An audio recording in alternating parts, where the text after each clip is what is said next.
I'm Anthony, and this is the Dynamic Review. Now, I'm going to give you a review today on the new episode of Arrow, which is Season 2, Episode 6, titled Keep Your Enemies Closer.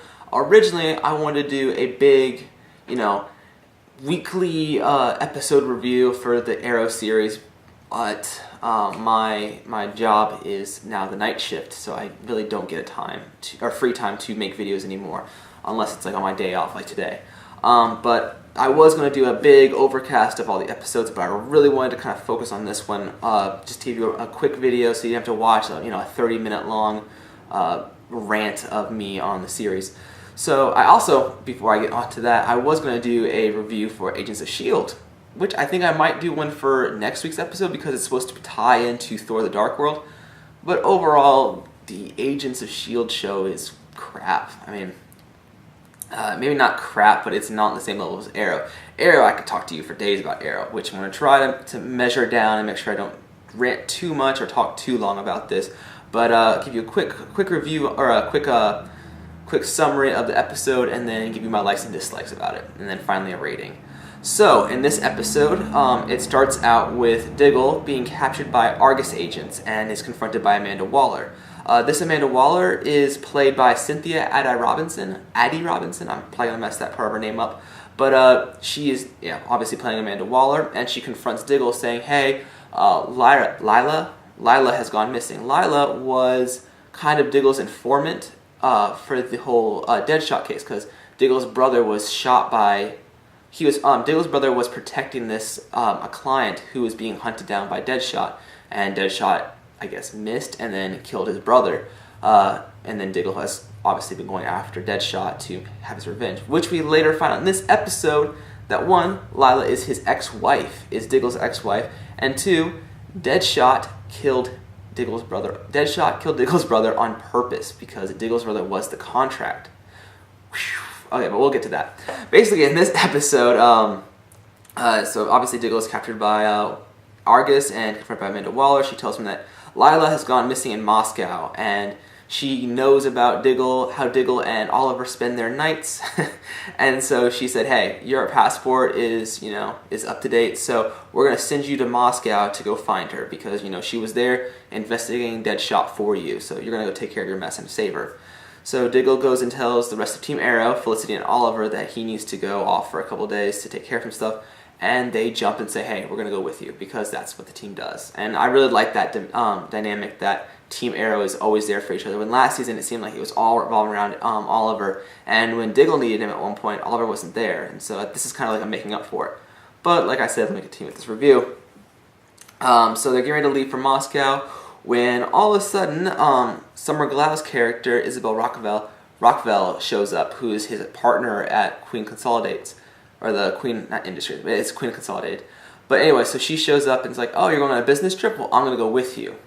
Because Oliver claimed that he was going on a business trip, that's why he was going to Moscow, taking Diggle and Felicity with him. And they're taking their private jet. So Summer Glau's character shows up and says, I'm going to go with you since you're going on a business trip. Which makes things a little weird because they're not going on a business trip. Spoiler. So they get to Moscow and everything, and they meet up with one of Oliver's Russian contacts, which is kind of hints why he knows Russian so well, and why in season 1 he had such good ties with the Russian mafia, and why they let him do stuff and informed him on secrets, because they said he had good contacts. The contact that he has, you find out through a flashback, was one of the prisoners locked on the ship with him when he gets captured by those mercenaries, and is stuck on the ship where he sees Sarah Lance again. The person in the cell next to him is a Russian prisoner, and so come to find out this Russian guy is the contact. So they both broke out eventually, but we don't know how yet. So anyway, he helps Oliver and Diggle get Diggle into. They find Lila, and that she's in. I think it's called Gulag, but it's a big prison. It's almost in Batman Dark Knight Rises. It's the pit that. It's not actually a pit, but it's a prison. It's people call it the Nightmare. It's, all the psychopaths and all the maniacs go there, and that's just the guards, apparently. So they help Diggle get in because they said that Lila broke into the prison to get Deadshot, because apparently Deadshot's in the prison. So she went to get him, but then she couldn't break out. So she's captured in this prison, and Diggle is going to go get her. So they make it seem like Diggle's this big drug dealer, and the police come catch him, and then they take him off to this prison where Oliver's like, hey, we'll come get you at like 2 in the morning, so set everything up, find her, and then we'll break you at this time, and then we'll leave. Which is kind of cool because it's a heist. It's like a heist movie. And so basically, oh, excuse me. So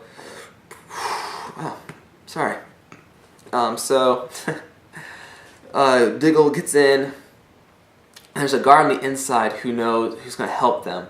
And so Diggle, eventually they find out, oh, we don't have any black people in this Russian prison, so you're not going to be liked here. And instantly there's a fight, and Diggle gets taken into this like freezer where he's tied up and he's like left there to like punishment in the prison for starting a fight, even though he didn't start it. But he's tied up, and he looks across from him, and who's there but Deadshot. And Deadshot's character is tied up, and I guess he got in trouble too, so he's in this like freezing timeout. And so the guard comes back in to get Diggle and is like, hey, the whole point of this was to find Deadshot and then get his revenge and kill him. So he's right across from him, but instead he's going to go get Lila, and they're going to get out of there. So the guard comes back, frees Diggle, him and Diggle go to save Lila because he knows where she's at. When all of a sudden Deadshot comes from behind him and stabs the guard in the back with a ice pick, or like an icicle, which doesn't make sense because I don't understand how Deadshot got out in the first place, because he was tied up too. And so it's like almost like, oh, you're getting out, so I'm going to pick the lock and get away, when he could have done it any time. That part didn't make sense to me. But we're going to move on. So now Deadshot and Diggle team up to break out because he says, hey, you have a breakout plan. This guard is dead. I'm the only person right now who knows where this girl's at in this prison, so you need me, and I want to break out with you. So Diggle agrees. They go off. They find her. They go to break out, and obviously Oliver, his Russian contact Felicity, are there waiting. But meanwhile, while Diggle's in the prison, we get flashbacks of the island, which we kind of see a little bit more of Slade and Shadow. It's kind of like forming a love triangle, where because in the last 2 episodes ago, Deadshot, when they get attacked on the island, when they get attacked by the mercenaries, they shoot off missiles, and one bursts into flames, and it like burns half of Slade's face, Deathstroke. And so that's where you get the idea, okay, so he's going to wear half a mask because one side of his face is damaged. And so you can see him recovering, and Shadow's like rubbing on this like mud, probably a remedy that's there to help him heal. And then he starts to like shiver because the burns are causing his body temperature to drop. And she, cuddles on him and says, I'll keep your body warm. But anyway, so we kind of get that background, and then you get to see that Sarah is working with Professor Ivo, or Dr. Ivo, who is a DC villain scientist, and he's on this ship where he's talking about finding because we had the Manhattan Project. It was like their nuclear deterrent, but they were going to make super soldiers, kind of like Captain America, and there was like a sub or something with the data or with the actual drug itself somewhere on this island. He wants to find it. And so Sarah tricks Oliver into finding out that Shadow and Slade are still alive, and he's going to go kill him. So there's all this drama that he got betrayed by Sarah, and Sarah's become this ruthless liar and kind of member of these mercenaries. And you kind of got that feel in the last couple episodes with Sarah Lance in it. She says, oh, I've done terrible things. I've done terrible, dark things I'm not proud of. But somehow along the line, I guess there must be some drama between her and Oliver, where Oliver must kill her, because he said he saw her die twice. And we know that she died, he thought she died once on the boat. So now there's going to be another time where they're probably going to fight. But we won't know that for a while. Probably not until the end of the season. But also, so that's the flashback. And meanwhile, in the hotel, while Oliver, Felicity, and Isabel Rockefeller, anyway, are there, and Diggle's in prison, Oliver goes down to the local hotel bar, sees Isabel there, they have a drink, they kind of talk in Russian. She kind of like briefly describes her life, that she was adopted from Moscow by a family. She kind of has been lonely all her life, but she wants to be a woman of power, and yada yada yada. So then somehow her and Oliver hook up, solely because they both have sad pasts, and because he can speak, and Oliver can speak Russian, she can speak Russian. She finds that really hot. So they both hooked up. Felicity found out, and Felicity kind of blatantly said that she cares about Oliver, which is really cool because everyone's like excited for the fact that Felicity Smock, I think it's her last name, and Oliver Queen would always hook up, and they have it's Olivicity. Olivicity is their couple name. I saw it online when I was looking at it. So she's not too happy about that. So now that's going to form this kind of awkward tension between the two of them. That she's kind of said, "Hey, I care about you," and you're going around messing with, you know, other people who obviously don't matter to you at all, and you're kind of turning back into this pig. So there's that kind of awkward tension. But then she says, "What happens in Russia stays in Russia, no matter how stupid it is or pointless it is." So that happens, and they go for the whole breakout heist thing. So Deadshot, Lila, and Diggle, all three of them break out of the prison after killing a lot of guards, because the way they got out is Diggle wore a jacket that had this like bomb on it, and when the guards took it and left it in the locker room, or probably the evidence room, whatever. So they took it from him, and they're keeping it, and it blows up. So there's like a hole that they escape through. Well, it kills a lot of guards, and then they come out and they start shooting down guards. So you know how Oliver said, "Oh, I'm going to try a new way without killing people." Well, they kill a lot of people in this episode. I guess not killing people just applied to being in the States.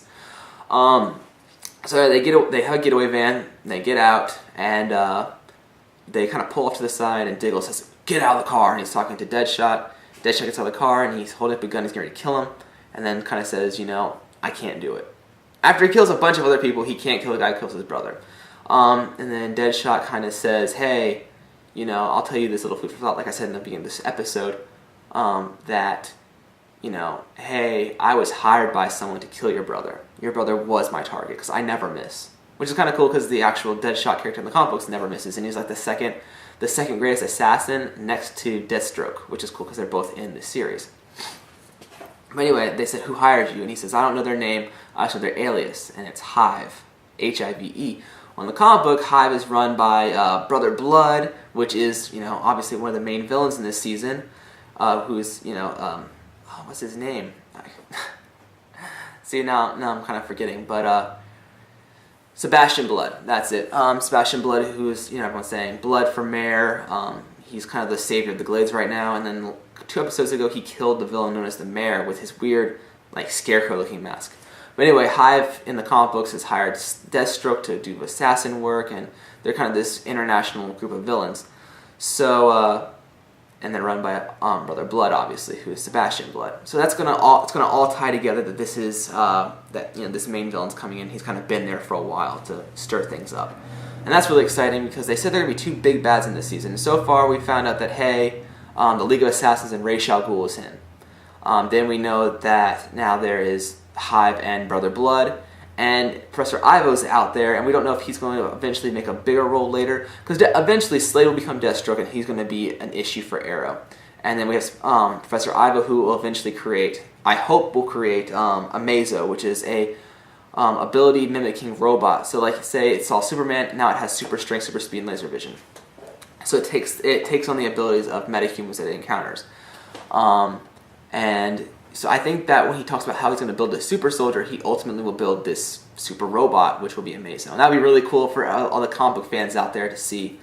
So yeah, that's happening. And that's kind of the overall summary. So he lets Deadshot go, and now we know that Hive is out there. And then at the very end of the episode, Felicity and Oliver have a moment where he says, she's like, "Why her?" And Oliver says, I don't want to be with someone I really care about or could really care about." And he said, "Oh, so he does care about Felicity, but at the same time he can't because he doesn't want her in danger, or he doesn't want to hurt her, even though she's part of Team Arrow and she knows all his secrets."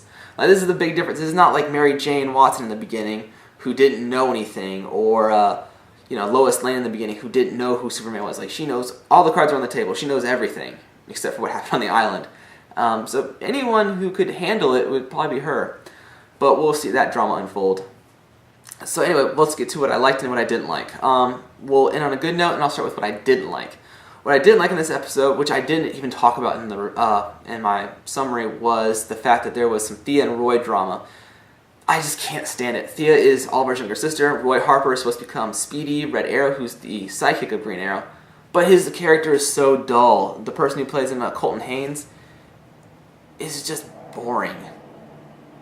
I mean, he's from Teen Wolf, and his character's kind of the same. He's like this arrogant little douchebag, and so every time he's in the scene, I get irritated. And I can barely stand to like listen to him talk. And Thea's all about drama, and this whole thing, like they couldn't date because it would ruin their mother's case because their mom was being trialed for the events that happened in season 1 with the undertaking.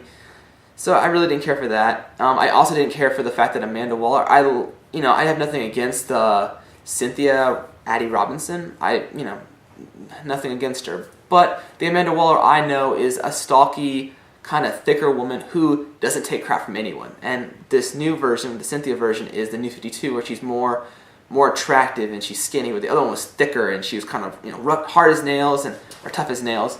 That's kind of what I was expecting. This one's just kind of, I don't know. She just was a New 52 version, and I kind of wished I had the original version, just because for that I'm a purist, and I wouldn't mind seeing the original Amanda Waller. Aside from that, there wasn't that much I didn't like about this episode. In the flashback with Deathstroke and Shadow, she like cuddles on him. So obviously we're gonna have a love triangle between Oliver, Shadow, and Slade, and that's probably gonna how the two of them, how Slade and Oliver are gonna be torn against each other, is because of the relationship with Shadow. Which, I mean, honestly, I could do without. What I really liked about this episode was I loved the fact that it was a Diggle-focused episode. I mean, we're never going to get it's not like a lot of other shows where it constantly jumps from character to character. It was still an Oliver-based episode. Like, it didn't completely switch where we got, Diggle flashbacks instead of Oliver flashbacks. It was still an Oliver episode, but the spotlight and the action was on Diggle. And I like that. I mean, it kind of shows, hey, Team Arrow is there's more to them. They're not all just useless characters. Felicity is a hacker and a tech genius. Diggle is is a strategist. I don't think that's the right word. But anyway, he's calculating, and he's a strategic master, and he was in the army and stuff like that. So he's a soldier. And even in the beginning of this episode, they take down these drug dealers or this mob, and Diggle is watching from like a binoculars and telling Arrow where people are on him. So he's like, there's one at your 6 o'clock, and he turns and he shoots people. And that's really cool because it shows that he's not doing it by himself. He needs a team. So I really like that. I also like the fact that Team Arrow's back together. I know in the last couple episodes they've kind of been separate, but they've come back together, and that's what everyone really likes, is the Team Arrow Trinity. I also loved the DC cameos. Alright, the big cameo that I'm going to talk about is if you watch, there's a point when they're looking on the TV, or they're watching on their computer, and it's a news program, and it's talking about Star Labs. Now, Star Labs is from the DC Comics, obviously. They handle superhuman stuff and like metahuman science and all that technology. So basically it's the lab for superheroes. And they talk about a particle accelerator, which, if you guys don't know, the Flash, Barry Allen, who's going to be played by Grant Gustin, I think is his name. He's going to be playing the Flash. He's from Glee, but he's going to be playing the Flash in 2 episodes called The Scientist, where he's going to come in and be Barry Allen and ultimately become the Flash, and then possibly get a Flash spin-off series off of this. So that's really exciting. And so it kind of is pulling you in, saying, hey, yeah, this is about to happen. Whereas in Agents of S.H.I.E.L.D., you get the things that they push in your face. Like I think in the last episode of Agents of S.H.I.E.L.D., they said, they talked about Romanoff and Barton, who is Hawkeye and Black Widow, but the way they say their names, it's almost as if they're forcing it at you. And Arrow, they bring up their cameos, and they kind of just like say, oh, this, and they bring in the conversation. They don't just like say, Barton and Romanoff could do it. And it pauses so that people who don't understand, like, oh, that's right, they were in Avengers, that's Black Widow and Hawkeye. Oh, I'm so happy. Kind of that kind of stuff. Because at least the Arrow treats their fans and their viewers like we can put stuff together on our own without having to have like a Blue's Clues moment where they say something and they wait for you to respond. Like they Dora the Explorer. That's how I feel like when I'm watching Agents of S.H.I.E.L.D. So anyway, this episode was just awesome. I'm excited for what it's going to lead into. Like I said, we can possibly see a future Mazo, and I think that'd be a great villain for Arrow to take down. And along with, we'll have Brother Blood and Hive, especially with Hive being revealed, and then we're going to have the League of Assassins come up with Ra's al Ghul, possibly.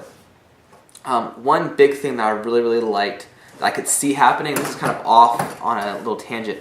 So far, we have Green Arrow, we have the Huntress, and we have Black Canary. They've also said that obviously the Flash is going to come in, who's played by Grant Gustin. And then Hourman is going to have a pilot. Now, Hourman is another DC character who has the ability to see in the future. Well, they said, our hour into the future. He might get his own ongoing series on CW. And then another rumor was, I briefly saw this when I was scrolling through, is that his name is, I can't see it now, but a character from the Vampire Diaries is going to be coming in and playing Nightwing, or possibly could play Nightwing in Arrow, which would be freaking awesome, but there will be no relation to Batman, which I'll be okay with. And I think when we do a big review on the Arrow season, we'll talk more about that.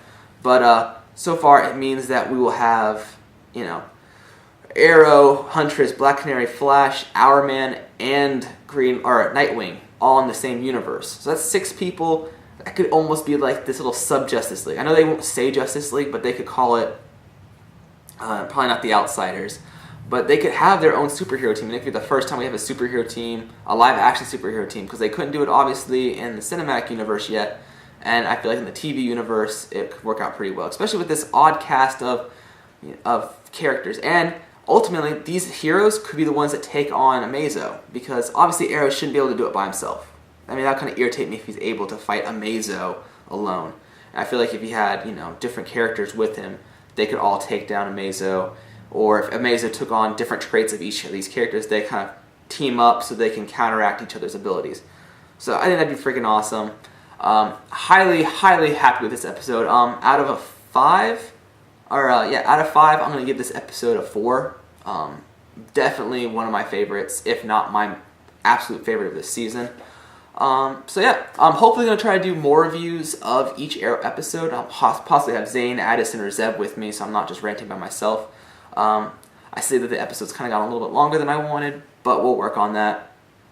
So yeah, definitely keep posted on our website and on our YouTube channel, because we're going to keep posting more videos, hopefully, and do a little bit more Arrow work. And we're going to do an Agents of S.H.I.E.L.D. episode next week, possibly, depending on how good that episode is. So yeah, as always, I'm Anthony, and this is the Dynamic Review. Visit us on our website at www.thedynamicbuzz.com.